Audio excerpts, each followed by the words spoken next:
সালের যে নির্বাচন, সেই নির্বাচন নিয়ে মূলত আলোচনা হবে। নির্বাচনে আগেই বলেছি যে এবার আমি নির্দিষ্ট কোনো দলের পক্ষে আমার কোনো অবস্থান থাকবে না, তবে অবশ্যই যা ঘটে, যেটা ঘটছে, যা ঘটবে সামনে আল্লাহ যদি বাঁচিয়ে রাখেন, সেটা নির্বাচন পর্যন্ত, নির্বাচনের ফলাফল পর্যন্ত আপনাদের প্রতি মুহূর্তের আপডেট জানানোর চেষ্টা করব ইনশাআল্লাহ। তো তার ধারাবাহিকতায় আজকে আপনাদের বলা চলে সূচনা একটা বক্তব্য দিচ্ছি, যেখানে মূলত বিএনপি এবং জামায়াত দুই দলই এবারের প্রতিদ্বন্দ্বিতা করছে মূলত। তো তাদের ভেতরে কাদের অবস্থান কেমন আছে, ক্ষমতায় কারা যেতে পারেন, কেন যেতে পারেন, বা আপনার কাকে পছন্দ করা উচিত, সমর্থন দেওয়া উচিত ইনডিরেক্টলি, সেটারও কিছু ইঙ্গিত আমার এই ভিডিওতে থাকবে। প্রথমেই বলে রাখি যে 2024 সালের 5ই আগস্টের পর থেকে আমি বিভিন্ন ভিডিওতে বলেছি যে তারেক রহমান এর নেতৃত্বে যে বিএনপি, সে বিএনপি আগের বিএনপি সরকারের যে সময়টা ছিল তার চাইতে অনেক বেশি উন্নত একটা, কি বলবো, যে ভালো কিছু করবে এরকম একটা সরকার তারেক রহমান করবেন। তার কিছু, তিনি যে বলেন যে তা আই হ্যাভ এ প্ল্যান, আসলেই তার একটা প্ল্যান আছে, এবং এটা আমি তার খুব ঘনিষ্ঠ লোকজনের সাথে তার যে কথাবার্তা হয় তাদেরও অনেকের কাছেই শুনেছি। এবং তার কিছু জিনিস যদি আপনারা দেখেন, গেল কয়দিনে তারেক রহমান দেশে যাওয়ার পর থেকে এখন পর্যন্ত আপনি দেখবেন যে এই বিএনপি হ্যাঁ ভোটের বিরুদ্ধে, সরাসরি না ভোটের পক্ষে অবস্থান নিয়েছিল। যখন সালাউদ্দিন বিএনপির একেবারে সামনের সারিতে নেতৃত্ব দিচ্ছিলেন মনে হচ্ছিল, তো তারেক রহমান দেশে যাওয়ার পর বিএনপি এখন হ্যাঁ ভোটের পক্ষে সরাসরি ক্যাম্পেইন করছে। তারপরে কিছু কিছু জায়গায় আবার বলা হচ্ছে যে বিএনপি বিসমিল্লাহ সরিয়ে দেওয়া হচ্ছে সংবিধান থেকে, এই হ্যাঁ ভোটের পক্ষে ভোট দিলে। একদম মিথ্যা একটা কথা। সংবিধানের যেসব অনুচ্ছেদগুলো পরিবর্তন করতে চায়, সংস্কার করতে চায়, একমাত্র সেই অনুচ্ছেদগুলো নিয়ে কথা বলা হচ্ছে। বিসমিল্লাহ এটা প্রস্তাবনায় আছে, এটা নিয়ে কোনো আলোচনা হয়, এটাতে টাচই করে নেই, এটার কোনো সংস্কার চায় না, যে কারণে ওই আলোচনা এই ইয়েতে নেই। তো এটাকে বোঝানো হচ্ছে যেহেতু এই সংস্কারের এই জায়গায় নেই, সংস্কার এই জায়গায় থাকবে না, তো পুরো সংবিধান তো সংস্কার করা হচ্ছে না, সংবিধান তো আর বাতিল করে দেওয়া হচ্ছে না, সংবিধান এই সংশোধন করার একটা বিল আনার পক্ষে কাজ করছে। তো সেইখানে যেগুলো যেগুলো সংশোধন করা দরকার সেটার ব্যাপারে আলোচনা হয়েছে। যেহেতু সংস্কারের মধ্যে বিসমিল্লাহটা নাই, এটারে মানুষের মধ্যে শোনানো হচ্ছে যে বিসমিল্লাহ থাকবে। বিসমিল্লাহ থাকবে, বিসমিল্লাহর হাতই দেওয়া হবে না, ওইখানে আছে যেভাবে আছে সেইভাবেই। যে অনুচ্ছেদ পরিবর্তন হবে সেটা নিয়ে শুধু আলোচনা হবে। তো এরকম বিএনপি তারেক রহমান দেশে যাওয়ার পর থেকে হ্যাঁ ভোটের পক্ষে এখন ক্যাম্পেইন শুরু করেছে। বিএনপি যাওয়ার পরে মির্জা ফখরুল ইসলাম ওবায়দুল কাদের, তিনি আপনার মাথায় টুপি টুপি দিয়ে বললেন কি, কোরআন সুন্নাহর বিরুদ্ধে কোনো আইন বিএনপি সরকার ক্ষমতায় গেলে হবে না। ও হইল নরেন্দ্র মোদীর পোলা, এই মির্জা ফখরুল নরেন্দ্র মোদীর পোলা, এখন কয় যে কোরআন হাদিসের বিরুদ্ধে আইন করা হবে না। এগুলি সব এই তারেক রহমানের গুতা, এই গুতায় এগুলো সোজা হয়েছে। তো এরকম কিছু কিছু পরিবর্তন দলের ভেতরে এসছে, এবং আমি জানি না বিএনপি ক্ষমতায় যেতে পারবে কিনা এবার। বিএনপি যদি ক্ষমতায় যায়, যদি নাও যায়, 5 বছর পরেও যায়, তখন আমার ওই একই বক্তব্য থাকবে, এখন যেটা বলছি আগেও যেটা বলেছে। সো আমি এই 5 তারিখের পর থেকে এখন পর্যন্ত যতগুলো ভিডিওতে এই ধরনের বক্তব্য দিয়েছি যে তারেক রহমান অনেক সুন্দর কিছু, ভালো কিছু করবে, তার কিছু ভালো উদ্দেশ্য আছে, ভালো কিছু পলিসি আছে, এগুলো বলার পরে আমার যারা লোকজন আছে তারা আবার বলে নাটক কম করো, পিও টিও এইসব কমেন্ট করে। তো যাই হোক, আমি আমার বক্তব্যে এখনো যেই জায়গায় আছি, আগেও যেই জায়গায় ছিলাম, ভবিষ্যতে ওইখানেই থাকবো, যে তারেক রহমান ভালো কিছু একটা করবে। এখন সমস্যাটা যেটা হবে সেটা হলো যে তারেক রহমান একা কতটুকু পারবে। এই তারেক রহমান দেশে যাওয়ার দেশে আসার আগ মুহূর্ত পর্যন্ত আপনারা দেখেছেন যে বিএনপির কথাবার্তা কত কিছু। তাহলে তারেক রহমান যদি ক্ষমতায় যায়, ওই লোকগুলোকে নিয়েই তো তারেক রহমান লন্ডনে থাকা অবস্থায় আমরা দেখেছি যে কয়েকশো বিএনপির লোকজনকে আপনার করা হলো, বহিষ্কার করা হলো সুনির্দিষ্ট চাঁদাবাজির অভিযোগে। সেই লোকগুলোকে আবার ব্যাক আনা হয়েছে, এবং ওই লোকগুলো 53 জন না কতজন যেন আপনার এই নির্বাচনী ধানের শীষ নিয়ে নির্বাচন করছে, তাদের বহিষ্কারাদেশ প্রত্যাহার করে তাদেরকে নিয়ে আসা হয়েছে, মনোনয়ন দেওয়া হয়েছে, নির্বাচন করছে তারা। তো বাংলাদেশের মানুষ সবাই জানে আপনি নিজে সার্টিফিকেট দিয়েছিলেন যে হি ইজ চাঁদাবাজ, এখন আপনি তাকে মনোনয়ন দিয়ে বললেন যে এই চাঁদাবাজকে তুমি ধানের শীষে ভোট দাও। মানুষ তাহলে কারটা শুনবে? মানুষ জানেও চাঁদাবাজ। এই লোক দিয়ে তো সম্ভব হবে না।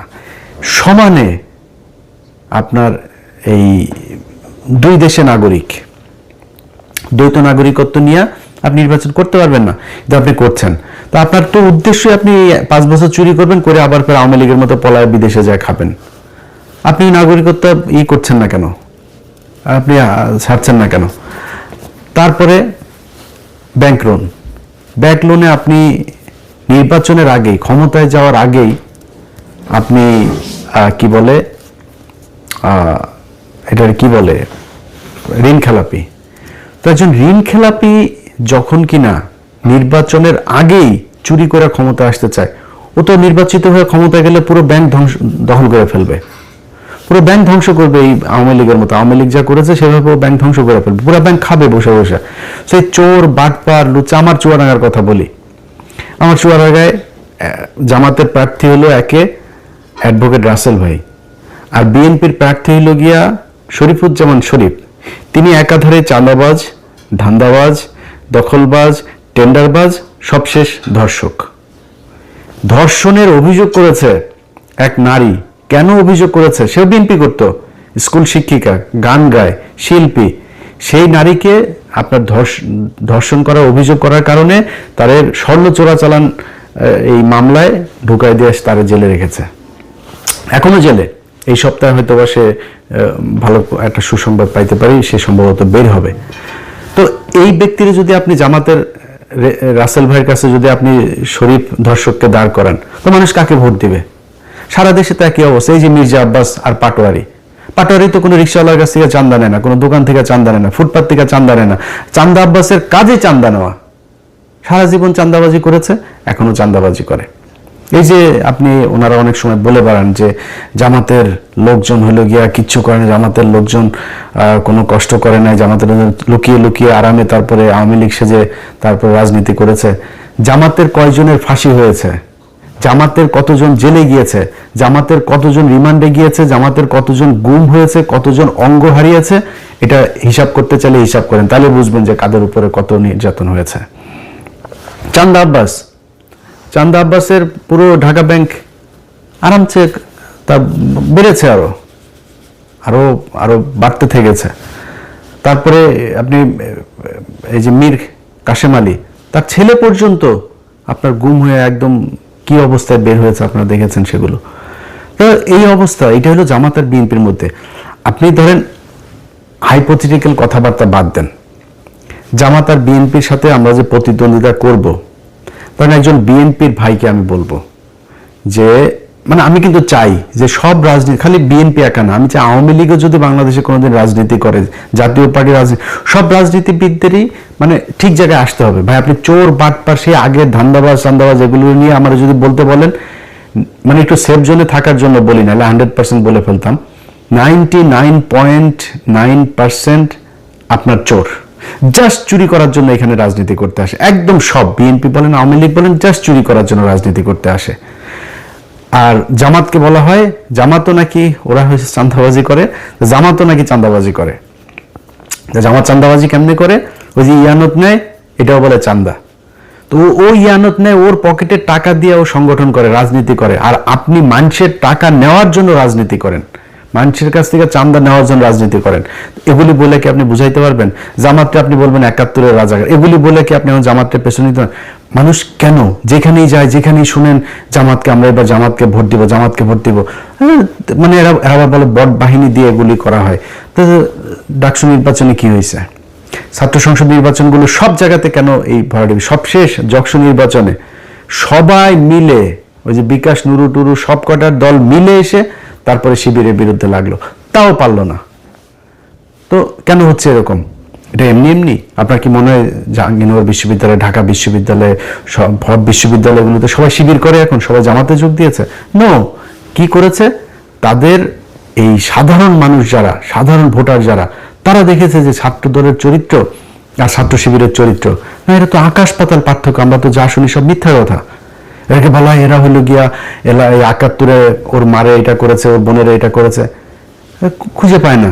সারা বাংলাদেশে যে মেজর আখতারুজ্জামান, তিনি এদিন একটা কথা বলেছেন যে ভাই ৭১-এ জামাতে ইসলামের সংগঠনে সব মিলায় লোক ছিল না ৩০০ জন, তারা ৬৪ জেলায় একদম সংগঠন করে এই যে রাজাকার বলা হয়, রাজাকার জিনিসটাই তো মানে বিকৃতভাবে উপস্থাপন করা হয়েছে। রাজাকার ছিল পাকিস্তানি বাহিনীরা এই যে ব্রিজ কালভার্ট যেগুলো ভেঙে দিচ্ছিল মুক্তিযোদ্ধারা, এগুলো রক্ষণাবেক্ষণের জন্য তাদের ইউনিফর্ম ছিল চৌকিদারদের মতো। এই আপনি মেজর আক্তার নিজেও এই কথাটা বলেছে, এটা এর আগেও আমরা বিভিন্ন বইতেও পড়েছি, আপনি বিভিন্ন বিদেশি যেসব ডকুমেন্টারিগুলো ছিল তখনকার, সেগুলো তো গেলেও দেখবেন। এটা কোনো রাজনৈতিক দলেরই ছিল না, জামাতের কোনো সংগঠনই ছিল না তখন সেইভাবে, মানে জেলা ভিত্তিক। ঢাকা শহরে একটা ছোট্ট একটা ছিল, ওইটা নিয়ে তারা রাজনীতি করতো। তো এটাকে বানানো হয়েছে রাজাকার। তারা বিভিন্ন মানুষের হরিণ ধরে নিয়ে নাকি পাকিস্তানিদের দিয়ে কার মারে মারে করায়, তারপরে আকাম কুকাম করায় ওদের সজীব ওয়াজের জয় পয়দা হওয়া, এইগুলো বানানো হয়েছে। এগুলো তো ভাই মানুষ এখন বলে করা যাবে না। এখন করতে হবে কি, আপনাকে রাজনীতি করতে হলে ওর চাইতে বেটার কোনো রাজনীতি করতে হবে। জামাত ইসলাম এই একটা সংবাদ সম্মেলন করবে, ওদের একটা মিটিং হবে, ওদের দলের কাউন্সিল হবে, পদ দেয়ার নাম বলার পরে সে জানেও না কিসের লবিং টবিং, সে জানেও না কি হবে, সে কান্না করে, নামাজ পড়ে, সেজদা দেয়। কেউ কারোর পক্ষে কোনো বিপক্ষে বিদ্রোহী প্রার্থী কোনো কিছু নাই। এনসিপির পোলাপান, অখ্যাত পোলাপান, চেনে না কেউ এলাকায়, কেন্দ্র থেকে সিদ্ধান্ত হয়েছে তাকে লক্ষ্মীপুর ১ আসনে দেওয়া হবে। বিশাল প্রভাবশালী জামাত ইসলামের বিরাট মানে হেভিওয়েট প্রার্থী সরে গিয়েছে। এই যে মাহফুজের ভাইকে দিয়েছেন ওই আসনের যে জামাতের প্রার্থী, উনি ভীষণ জনপ্রিয়, দাঁড়াইলেই পাশ করবে এরকম একজন প্রার্থী। দল বলেছে মাহফুজের ভাইকে দিতে হবে, সরে গিয়েছে, কোনো আপত্তি নাই। একটা জায়গায় আসন দেওয়ার পর ২ মিনিটের মধ্যে জামাতের প্রার্থী ফেসবুকে পোস্ট করেন, দলীয় সিদ্ধান্তকে স্বাগত জানিয়ে, শ্রদ্ধা জানিয়ে সরে যাচ্ছে। কেন? মানে কোনো জায়গায় চেয়ার নিয়ে লাথালাথি নাই, ধাক্কাধাক্কি নাই, কোথাও বক্তব্য দেওয়া নিয়ে ধাক্কাধাক্কি নাই। খালেদা জিয়ার খিচুড়িটা নিয়েও আপনারা কারাকারি করে মারামারি করলেন। প্রতিদিন এদের কামড়া কামড়ি, সেই আওয়ামী লীগ যা করতো তাই হচ্ছে। আপনি বলেন ভাই আপনি আমার যদি এমন বলেন যে ও ইলিয়াস বোধহয় জামাতের দালালি করে, ভাই বললে কোনো সমস্যা নাই, আপনি যার মনে চায় বলেন। আমি তো আপনাদেরকে বিএনপি ক্ষমতায় আসার আগে আওয়ামী লীগ থাকা অবস্থাতে সবসময় একটা কথা বলেছি কি, আমার খালি আমি রাজাকার হইতে রাজি, আমি পাকিস্তানি মিলিটারি হইতে রাজি, সব হইতে রাজি, যা বানাবি সব হইতে রাজি, কিন্তু আমার আওয়ামী লীগ খালি বানাবেন, আর কিছু সমস্যা নেই। তো আমাকে আপনি যা মনে চায় বলেন, আপনি নিজেকে কোশ্চেন করেন। একটা সংগঠনের এত নিয়ম শৃঙ্খলা, এত ডিসিপ্লিনের মধ্য দিয়ে যে সংগঠন আসবে, কোনো চাঁদাবাজির নাই, অভিযোগ নাই, ধর্ষণের অভিযোগ নাই, টেন্ডারবাজির অভিযোগ নাই, এরকম একটা দলের পাশে দাঁড়িয়ে আপনি চান্দা আব্বাসকে দিয়ে কিভাবে দল চালাবেন? সো বেটার একটা পলিসি নিশ্চয়ই আপনাকে করতে হবে। কেমনে করবেন, কিভাবে করবেন সেটা আপনারা জানেন।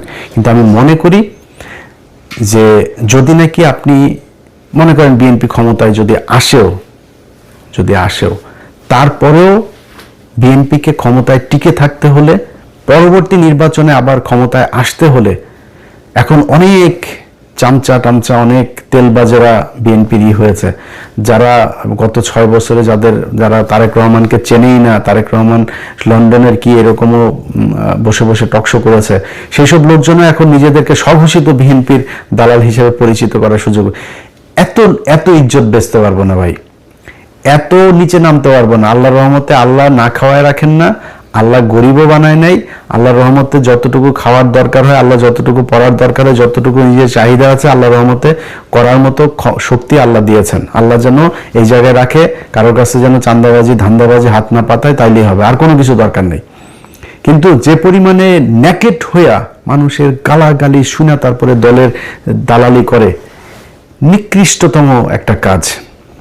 তারা যে গরিব মানুষ তা না, কিন্তু তারপরে মানুষ যা বলে বলুক, আমার একটু সুবিধা পাইতেই হবে, জোর করে তারেক রহমানের প্রশংসা করে তারপরে তার বিএনপির দালাল সাজতে হবে। এখন এইসব লোকজনের কাছে যদি আপনি আবার বিএনপির ব্যাপারে শুনেন, অনেক সুন্দর সুন্দর কথা বলে, যারা 6 বছর বিএনপির ব্যাপারে বহু নেগেটিভ কথা বলেছেন, আমরা আগেও যেভাবে বলেছি এখনো সেভাবেই বলছি, ভবিষ্যতেও, যেহেতু বিএনপির একটা বিশাল শ্রেণী ভারত বিরোধী মানুষ আছে এখানে সবাই চান্দা আব্বাস না, এখানে সবাই শরীফুজ্জামান শরীফ না, এখানে অনেক ভালো মানুষ আছে। সো বিএনপির সবচেয়ে বড় কথা হলো জিয়া পরিবার, তারা ভারত বিরোধী, এটা পরীক্ষিত ইতিহাস, এটা সার্টিফিকেট দিয়েছে। আমি তার বিরুদ্ধে কেন যাব? আমার তার বিরুদ্ধে বলতে হবে কিসের জন্য? এটার যদি নাকি গঠনমূলক সমালোচনা করে তাদের যা যা ঠিক করা দরকার সেটা ঠিক করতে হবে। এটা যদি ঠিক না করেন তাহলে ভবিষ্যৎ অন্ধকার। আপনি যত কথাই বলেন, এখন এই যে অনেক ডিসি, এসপি, সচিব, অনেক পুলিশের ওসি টোসি অনেকে কিন্তু বিএনপি সাজার চেষ্টা করতেছেন। কিন্তু আপনাদেরকে একটা জিনিস বলে রাখি, সামনের হিসাব নিকাশ কিন্তু, সব কথা সোশ্যাল মিডিয়াতে বলা যাবে না, কিন্তু সামনের হিসাব নিকাশ কিন্তু অত ইজি না। শুধু একটু ক্লু দেওয়া যায় আপনাদেরকে। এই যে এনসিপি জামাত ইসলামে যোগ দিল না, এটা খুব সহজভাবে নিয়েন না। এই যে সরকার এখন হ্যাঁ ভোটের পক্ষে ক্যাম্পেইন করছে, খুব সহজভাবে নিয়েন না। এই যে রিসেন্টলি দেখবেন সেনাবাহিনী আপনার সন্ত্রাসী ধরপাকড় শুরু করেছে না, যাদেরকে দিয়ে মারামারি করবেন, শয়তানি করবেন, মানুষের ভয়ভীতি দেখায় ভোট নিবেন, নির্বাচন আসতে আসতে কিন্তু এই ধরনের লোকজন পুরো শূন্য হয়ে যাবে। যেসব ডিসি, এসপি, ওসিরা বাড়তি দালালি করে তারপরে মনে করছেন কোন একটা দল ক্ষমতায় আসবে, মনে করেন হাইপোথেটিক্যালি ক্ষমতায় আসলো, এই যে আমি কোনো দলের নাম বলছি না, যে কোনো একটা দল আসলো, আর সেই দলের দালালি আপনি করছেন, মনে করেন সেই দলটা 5 বছর পরে যাবে না ক্ষমতা থেকে? আপনাদের যাদেরকে মাফ করে দেওয়া হয়েছিল 5 তারিখে, তাদেরকে কিন্তু মাফ করবে না এর পরের বার। সো খুব হিসাব করে আপনি আপনার দায়িত্ব পালন করবেন, বাড়তি সুযোগ সুবিধা দেওয়ার চেষ্টা করেন না। কারণ জামাত ইসলাম যেই পলিসি নিয়ে তারা আগাচ্ছে, সেটা হলো প্রতিটা কেন্দ্র তারা কাউন্ট করবে।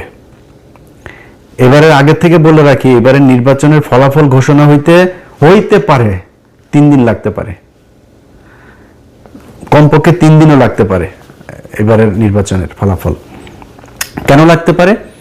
কারণ কিছু কিছু জায়গায় এরকম 2 নম্বরই করতে পারে, হঠাৎ করে ডিসি অফিস থেকে একটা হয়ে যেতে পারে, ঘোষণা হয়ে যেতে পারে, অমুক 3.5 লাখ ভোট পেয়েছেন অমুক চান্দা আব্বাস।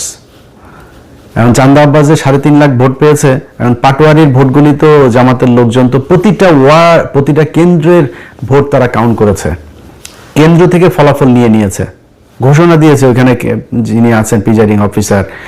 তো তিনি যে বললেন এই কেন্দ্রে ভোট হয়েছে হলো, ধরেন সারা ওই ঢাকা 8 আসনে মনে করেন ভোটার হলো 2 লাখ। এখন কেন্দ্র প্রতি কেন্দ্র হিসাব করে দেখা গেল পাটোয়ারি ভোট পেয়েছে 1.5 লাখ, চান্দা আব্বাস পেয়েছে 50,000। কিন্তু তার আগে ওইদিকে রিটার্নিং অফিসারের অফিস ঘোষণা দিয়ে দিয়েছে ঢাকা আসনে বেসরকারিভাবে বিজয়ী হয়েছেন চান্দা আব্বাস। এখন প্রতি কেন্দ্রের ভোটে ক্যালকুলেটর করে দেখা গেল যে ভোট বেশি পেয়েছে তখন কই যাবেন? সো এরকম 2-1 জায়গায় ঘটতে পারে, আর বেশিরভাগ জায়গাতেই এরকম করা যাবে না। খুব সুষ্ঠু একটা ভোট হবে, এটা মাথায় রেখে তারপরে নির্বাচনে কাজ করতে হবে। যাদের এই যে ঋণ খেলাপি যারা করে এখন নির্বাচন, এই যে হাসনাতের এইখানে ব্যাংকের কর্মকর্তাকে জোর করে আদালতে নিয়ে এখন বলানো হচ্ছে যে তার সাথে আমাদের মীমাংসা হয়ে গিয়েছে। যে ব্যক্তি এটা করছে সে ক্ষমতায় গিয়ে পুরো ব্যাংক খেয়ে ফেলবে। আমি তার কেন বলবো, এই লোকটার গতকালকে একটা ভিডিও দেখলাম, তা সাংবাদিক ছবি তুলছে, প্রচন্ড খারাপ ব্যবহার করে সেই লোকটার সাথে করছে। এ নাকি মানে উদয় মানুষজনের ধরে চর থাপ্পড় মারে, রিক্সাওয়ালা এদেরকে গাড়ি থেকে বের হয়ে যায়, রিক্সাওয়ালা ধরে থাপড়ে, মানে খুবই মানে বেয়াদব টাইপের লোক। তো এই ধরনের একটা লোক আপনার এলাকার এমপি হবে, এটা মানুষ মানবে যখন আপনার হাতে অপশন আছে। আগের হিসাব বাদ, আওয়ামী লীগের সোর্স ছিল, আপনি একটা বদমাশ ছিলেন, এটা অন্য জিনিস। এখন তো নিজেদের পকেটের টাকা খরচ করে ডিসিপ্লিন একটা দল আপনার অপোজিশনে। সো সেই সাধারণ মানুষগুলো যারা সুইং ভোটার, সেই সুইং ভোটারগুলোর সিদ্ধান্ত কোন দিকে যাবে সারা জীবন কিন্তু এই সুইং ভোটারদের ভোটের মাধ্যমে এই দেশে রাজা নির্বাচিত হয়েছে, পরাজিত হয়েছে। সো এবারও সেটাই হবে আমি আশা করি। এবং সেই সুইং ভোটাররা কোন দিকে ভোট দিবে সেটা আমার মনে হয় বিশ্ববিদ্যালয়ের ছাত্র সংসদ নির্বাচনগুলোতে কিছুটা দেখিয়ে দিয়েছে। আমরা বিএনপি এবং জামাত, তাদের মধ্যে সে আওয়ামী লীগ বিএনপির মতো অবস্থা, আওয়ামী লীগ জামাতের মতো অবস্থা কখনো ফিরে আসুক আমরা চাই না। একটা দল নির্বাচনে জিতে আসবে, যারা এক্সট্রিম কথাবার্তা বলে তারপরে এই দুই দলের ভেতরে গ্যাঞ্জাম বাজাইতে চান, আপনার সোশ্যাল মিডিয়াতে কমেন্ট করে ভুয়া ফেক আইডি টাইডি খুলে তারপরে দুই দলের ভেতরে ডিজিএফআই কিছু আছে, আওয়ামী লীগের কিছু আছে, ইন্ডিয়ান কিছু আছে, এরা এগুলো করতে চায়। আমি সেই রাস্তায় কখনোই হাঁটবো না। বিএনপি এবং জামাত, এই দেশে দুইটা রাজনৈতিক দল থাকতে হবে। সো দুইটা রাজনৈতিক দল যেহেতু থাকতে হবে, আমি মনে করি বিএনপি এবং জামাত এই দুইটা আমার বেস্ট চয়েস। সো তাদের ভেতরে প্রতিযোগিতা থাকবে, প্রতিদ্বন্দ্বিতা থাকবে, কখনোই সে আগের মতো প্রতিহিংসা হবে না, আগের মতো মানুষ গুম হবে না। নির্বাচনে জেতার জন্য কাউকে আপনার ফাঁসি দিয়ে মারা হবে না, নির্বাচন করতে পারবে না এই জন্য কাউকে জেলে নিয়ে রাখা হবে না, জেলে নিয়ে স্লো পয়জন করা হবে না। তো এটা কোনোদিন যেন ফিরে না আসে বাংলাদেশে। হ্যাঁ, মারামারি হবে, দু চারজন মারাও যাবে, এরকম ঘটনা ঘটবে বাংলাদেশের মতো। এরকম মানে এখনো অর্ধসভ্য দেশগুলোতে তো এগুলো হবে, তৃতীয় বিশ্বে এটা খুব স্বাভাবিক বিষয় যে যেই সব দেশে এখনো রাজনীতিতে অনেক ব্যক্তি স্বার্থটার্থ থাকে, আর্থিক অনেক সুবিধা লাভের ব্যাপার থাকে, সেখানে হইতে পারে, কিন্তু সেই পরিস্থিতি যেন আর কখনো না হয় সেই আশা করি। সে কারণেই আমি মনে করি যে সামনের নির্বাচনটা একটা সুষ্ঠু নির্বাচন হবে এবং সেই নির্বাচনে আমার জন্য আমি আমার ব্যক্তিগত মতামত, যদি বিএনপি অথবা জামাত এমন একটা কিছু করতে পারে, তারা সেটা নির্বাচন